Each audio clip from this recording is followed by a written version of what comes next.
চারপাশে গভীর অন্ধকার। দূর থেকে পেঁচার ডাক শোনা যাচ্ছে। বাতাস থমথমে হয়ে গেছে। রাহুল টর্চটা জ্বালিয়ে পুরনো বাড়ির দিকে তাকায়। এই সেই জমিদার বাড়ি। এখানে আজও রাতে কেউ থাকতে পারে না।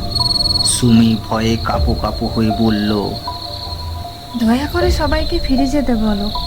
আমি এখানে খারাপ কিছু অনুভব করছি। আরে ধুর, এগুলো সব গল্পতেই হয়। ভূত পেত বলে কিছু নেই। আমরা এখানে সত্য মিথ্যা যাচাই করতে এসেছি। চলো সবাই ভিতরে যাই। তারা সেই পুরনো বাড়ির দরজা ঠেলে ভিতরে ঢোকে। ভেতরে মোমবাতির মতো হালকা আলো জ্বলছে। হঠাৎ করেই শূন্য বাতাস ঘুরে যায়, যেন কেউ তাদের দেখছে।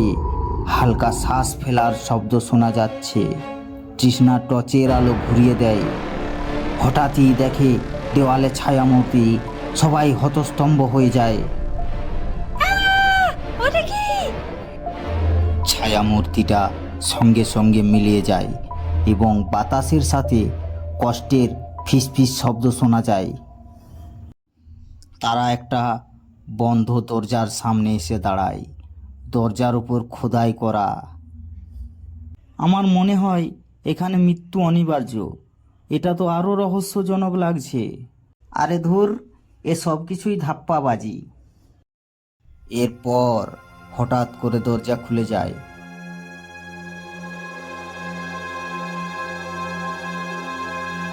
বাতাসে এক ভয়ঙ্কর গন্ধ ছড়িয়ে পড়ে। ভেতরে একটা পুরনো আয়না টাঙানো ছিল। আয়নায় হঠাৎ করেই এক নারীর প্রতিবিম্ব দেখা যায়। শ্বেত শুভ্র পোশাক, তার চোখ রক্ত লাল। সবার গা শিউরে ওঠে। আয়নার মধ্যে সে হাত বাড়িয়ে কিছু বলতে চায়, কিন্তু তার ঠোঁট নড়ছে না।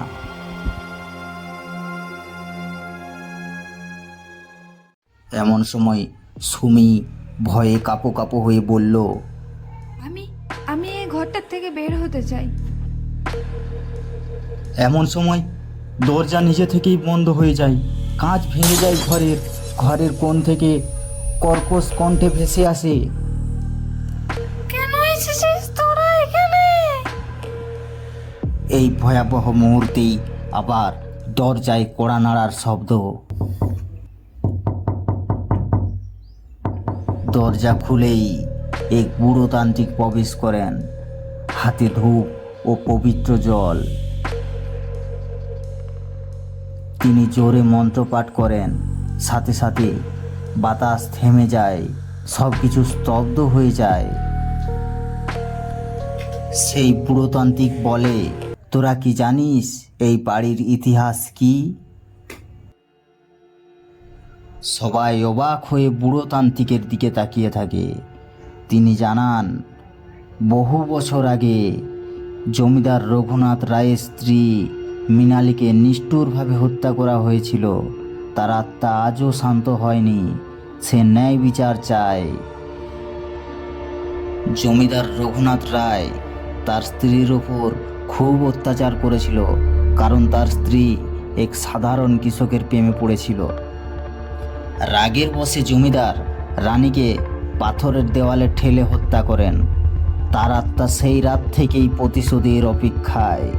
তাহলে আমাদের কি করা উচিত? রানীর আত্মাকে মুক্তি দিতে হবে। তাকে তার স্বামী রঘুনাথের অপরাধের শাস্তি দিতে হবে।